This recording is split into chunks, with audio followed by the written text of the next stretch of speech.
Today, we're addressing a significant challenge in the business-to-business space, and that is aligning product ideas with available TMF network services and supply chain APIs.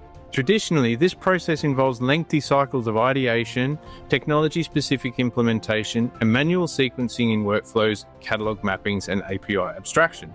We imagine a world where this process is seamless and efficient. Currently, taking an idea from the whiteboard to production can take weeks.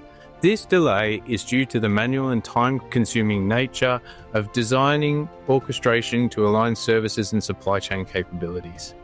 To address this, we're revolutionizing this process by leveraging AI-enabled automation. Our approach significantly reduces the time to market for products and services. By automating the exposure of services and supply chain, we can take ideas from the whiteboard to production within minutes. How do we do it? Our solution combines generative AI and GitOps principles to capture product design, create business processes, and auto-discover relevant TMF APIs.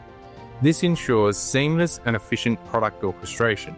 The project demonstrates 1. Modeling the design time side of the TMF workflow API in a YAML construct for easy onboarding of new flows.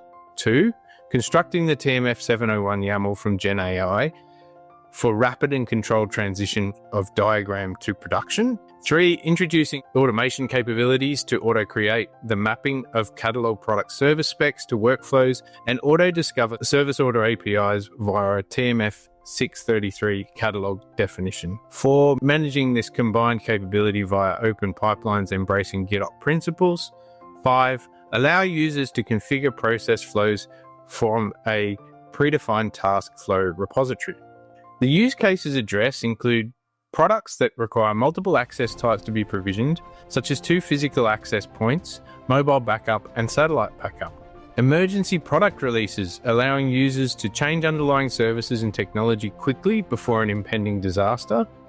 And analyzing bulk legacy product flows and creating new workflows to decommission old systems.